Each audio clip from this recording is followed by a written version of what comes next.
आज एक आक्रोशित राष्ट्र स्तब्ध है कि कांग्रेस के राष्ट्रीय अध्यक्ष राहुल गांधी ने सम्मान के साथ मसूद अजहर जैसे एक नामी टेररिस्ट को संबोधित किया। शहीदों के परिवार, आज वो लोग जिनके परिजन आतंकी हमले में मारे गए, पूछना चाहते हैं राहुल गांधी से, इतना सम्मान क्यों एक आतंकवादी के लिए? क्यों राहुल गांधी देश के आर्मी चीफ को गुंडा कहते हैं लेकिन दिल की गहराई से एक आतंकवादी का सम्मान करते हैं? आपको याद होगा जब इनकी पिछली सरकार थी तो एयरक्राफ्ट में मसूद अजहर जी के साथ बैठकर, जो आज नेशनल सिक्योरिटी एडवाइजर हैं अजीत डोभाल, मसूद अजहर को जाकर कांदाहार में हवाले करके आ गए थे। पुलवामा में बम फटा, 40-45 हमारे सीआरपीएफ के लोग शहीद हुए। किसने बम, बस में किसने बम फाड़ा? नहीं, सुनिए, बम किसने फाड़ा? जैश-ए-मोहम्मद, मसूद अजहर, याद होगा। अब ये 56 इंच वाले छाती वाले, आपको याद होगा जब इनकी पिछली सरकार थी तो एयरक्राफ्ट में मसूद अजहर जी के साथ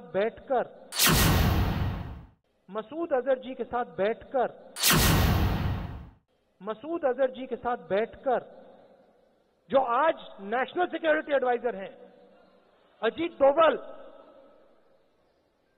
मसूद अजहर को जाकर कांदाहार में हवाले करके आ गए थे।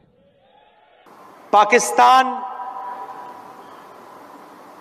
पर वायुसेना, हिंदुस्तान की वायुसेना ने आक्रमण किया, बम गिराए,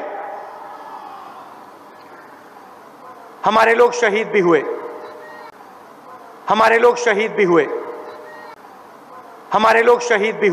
घंटा आप वीडियो को देखो, पार्लियामेंट हाउस लोकसभा टीवी के वीडियो को देखो, 1.5 घंटा प्रधानमंत्री आंख में आंख नहीं मिला पाए। कभी यहां देखे, कभी वहां देखे, कभी यहां देखे।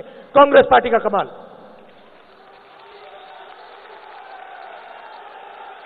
अच्छा, दूसरा कमाल सुनो, दूसरी बात सुनो। हिंदुस्तान में कुछ ही समय पहले 3 प्रदेशों में चुनाव हुआ, मध्य प्रदेश, राजस्थान, छत्तीसगढ़। मध्य प्रदेश को बीजेपी का गढ़ माना जाता था। छत्तीसगढ़ में बीजेपी के पास इतना पैसा था कि हमारे जो प्रेस के मित्र हैं सबने मान लिया था कि छत्तीसगढ़ में तो कांग्रेस की सरकार आ ही नहीं सकती। अब सुनिए, हमने वहां कहा कि मोदी जी ने झूठे वायदे किए हैं, 15 लाख रुपए देने का वायदा किया, 2 करोड़ युवाओं को रोजगार देने का वायदा किया, किसानों का कर्जा माफ का वायदा किया। हम आपसे झूठे वायदे नहीं करेंगे। चुनाव के बाद आप 10 दिन गिनना, 11 नहीं 10, और 10 दिन के अंदर मध्य प्रदेश, राजस्थान, छत्तीसगढ़ का कर्जा माफ हो जाएगा और इसको कोई शक्ति दुनिया में नहीं रोक सकती। हमने कहा, भाइयों और बहनों, कांग्रेस पार्टी ने 2 दिन में काम कर दिया।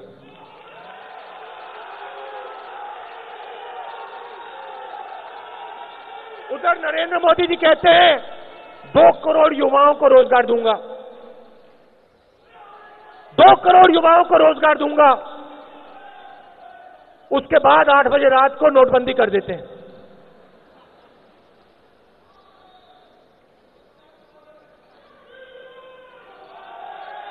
मनमोहन सिंह जी, कांग्रेस पार्टी के एक्स प्राइम मिनिस्टर, देखिए, मतलब समझ में फर्क देखिए। उधर नरेंद्र मोदी खड़े होकर कहता है मैं नोटबंदी करूंगा, 500 रुपए, 1000 रुपए के नोट को खत्म करूंगा, छोटे दुकानदारों को हिंदुस्तान के पूरे बिजनेस सिस्टम को नष्ट करूंगा। और उधर राज्यसभा में मनमोहन सिंह जी खड़े होते हैं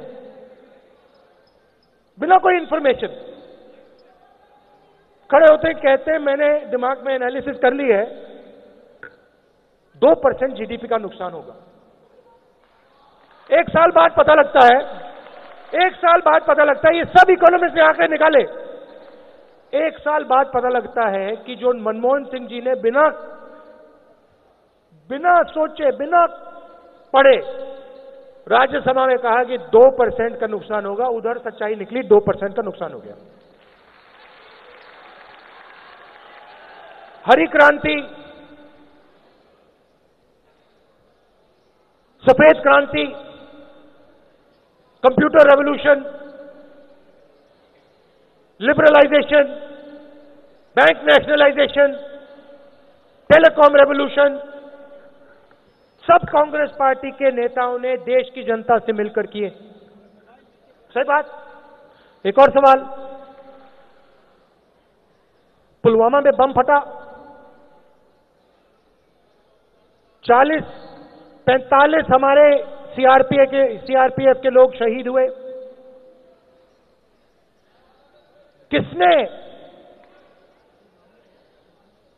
किसने बम, बस में किसने बम फाड़ा? नहीं, सुनिए, बम किसने फाड़ा? जैश-ए-मोहम्मद, मसूद अजहर, याद होगा। अब ये 56 इंच वाले छाती वाले, आपको याद होगा जब इनकी पिछली सरकार थी तो एयरक्राफ्ट में मसूद अजहर जी के साथ बैठकर, जो आज नेशनल सिक्योरिटी एडवाइजर हैं अजीत डोभाल, मसूद अजहर को जाकर कांदाहार में हवाले करके आ गए थे।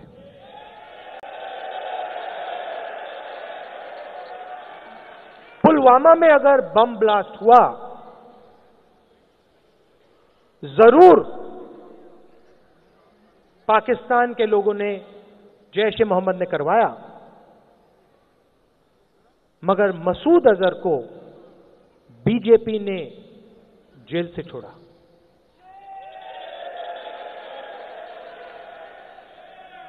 कांग्रेस पार्टी के 2 प्रधानमंत्री शहीद हुए हैं, हम किसी के सामने नहीं झुकते हैं। तो सच्चाई कुछ होती है, और पूरा देश समझता है कि जो आज प्रधानमंत्री बैठे हुए हैं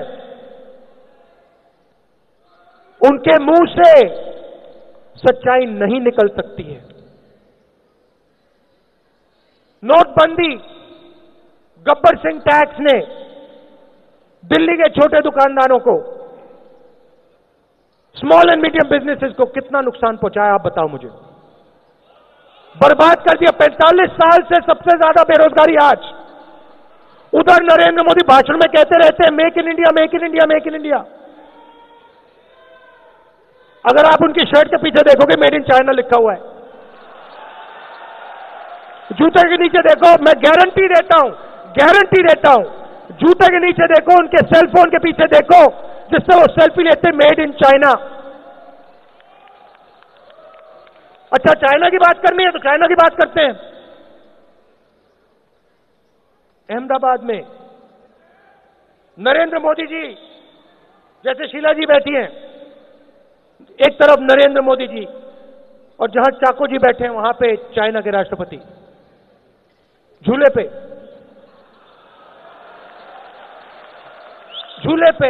झूला झूल रहा है। अच्छा, प्रेस वाले सब देख रहे हैं। अच्छा, आपने एक चीज देखी होगी,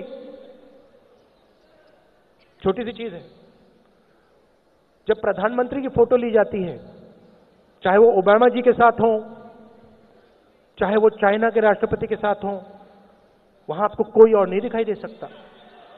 अकेले एसपीजी के भी लोग नहीं दिखाई देंगे आपको वहां पे, सिर्फ हिंदुस्तान के प्रधानमंत्री। तो झूला झूल रहा था वहां पे। प्रेस वाले फोटो ले रहे थे, जूम इन कर रहे थे, और दूसरी साइड ढोकलाम में चाइना की आर्मी घुस रही थी।